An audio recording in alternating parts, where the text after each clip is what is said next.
ಏನು ಶಂಕರಣ್ಣ ನೀವು ಸಾಲ ತಗೊಂಡು 10 ವರ್ಷ ಆದರೂ ಕೊಡದೇ ಇರೋವನಿಗೆ ನಡು ಬೀದಿಲಿ ನಿಂತ್ಕೊಂಡು ಕಾಲು ಒತ್ತಿ ಗೌರವ ಕೊಟ್ಟು ಸನ್ಮಾನ ಮಾಡಬೇಕಾ? ಅಷ್ಟಕ್ಕೂ ಅವನನ್ನು ಸಾಯಿಸದೆ ಬಿಟ್ಟಿದ್ದೆ ಹೆಚ್ಚು ನಾನು. ಅಂಥದ್ರಲ್ಲಿ ಆ ಟೀಚರ್ ಅಮ್ಮ ಮಧ್ಯ ಬರ್ತಾಳಲ್ಲ. ನ್ಯಾಯ ಯಾವ ಕಡೆಗಿದೆಯೋ ಶ್ರದ್ಧಾ ಆ ಕಡೆ ಇರ್ತಾಳೆ. ಅವಳು ಮಾಡಿದ್ರಲ್ಲಿ ಯಾವ ತಪ್ಪು ಇಲ್ಲ. ತಪ್ಪು ಮಾಡಿದವ್ರಿಗೆ ಶಿಕ್ಷೆ ಕೊಡೋದಕ್ಕೆ ಕೋರ್ಟ್ ಇದೆ, ಕಚೇರಿ ಇದೆ. ನೀವ್ಯಾರು? ಅಲ್ಲೇ ಇದೆಲ್ಲ ನೀವು ನನಗೆ ಹೇಳ್ತಾ ಇದ್ದೀರಾ? ಇದು ಸಂಪಿಗೆ ಹಳ್ಳಿ. ಇಲ್ಲಿ ನಾನೇ ಕೋರ್ಟು, ನಾನೇ ಕಚೇರಿ, ನಾನೇ ಪೊಲೀಸು. ನನ್ನನ್ನು ತಡಿಯೋಕೆ ಬಂದವ್ರಿಗೆ ನಾನೇ ಅವ್ರಿಗೆ ದೊಡ್ಡ ರೌಡಿ. ತುಂಬಾ ದಿನ ಹೀಗೆ ಮೆರೆದ್ರೆ ಸುಟ್ಟು ಭಸ್ಮ ಆಗ್ಬಿಡ್ತೀರ ಪಟೇಲ್ರೇ. ಗೊತ್ತಲ್ಲ,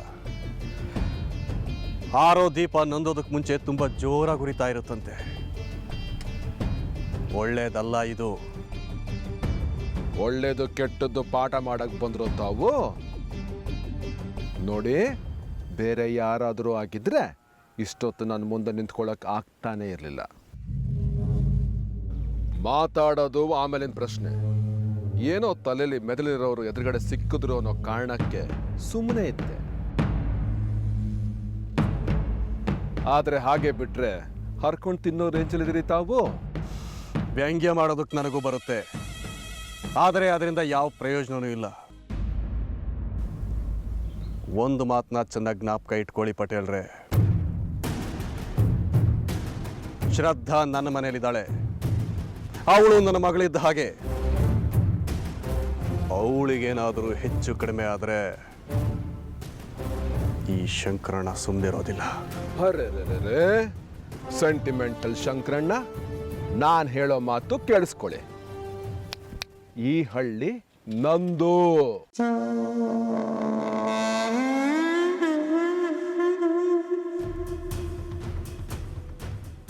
ಇಲ್ಲಿ ನಾನೇನು ಅಂದ್ಕೊಂತೀನೋ ಅದೇ ನಡೆಯುತ್ತೆ.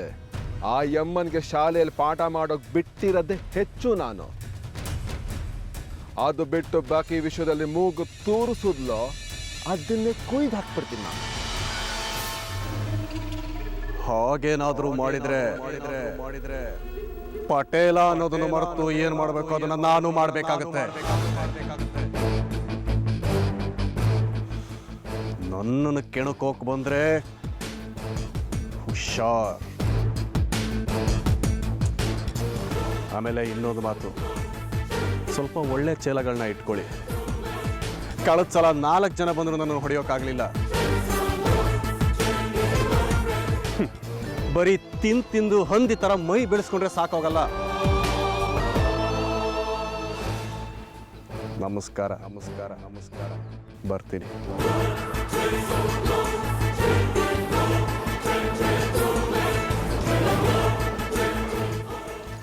ಹೇಳಿದ್ದು ಅರ್ಥ ಆಗಿದೆ ಅಂದ್ಕೊಂಡಿದ್ದೀನಿ.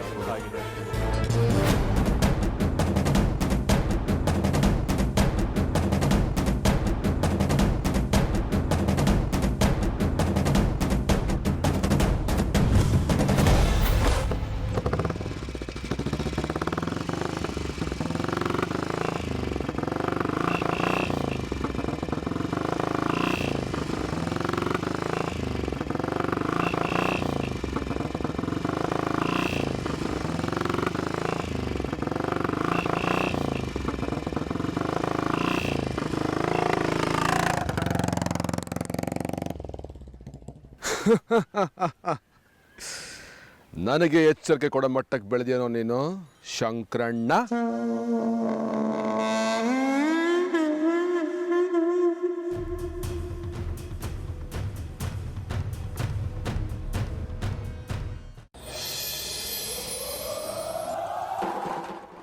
ಎಂಥದ್ದು ಹೇಳ ಉಂಟಾ, ಈ ಹಳ್ಳಿಲಿ ಕ್ರಾಂತಿ ಮಾಡಕು.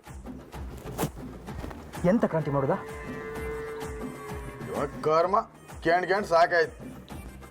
ಹಂಗಲ್ದೆ ಈ ಇಡೀ ಹಳ್ಳಿ ಒಂದ್ಸತಿ ನಮ್ಮ ಹತ್ರ ತಿರುಗಿ ನೋಡಕು, ಹಂಗೇನಾರ ಮಾಡಕ್.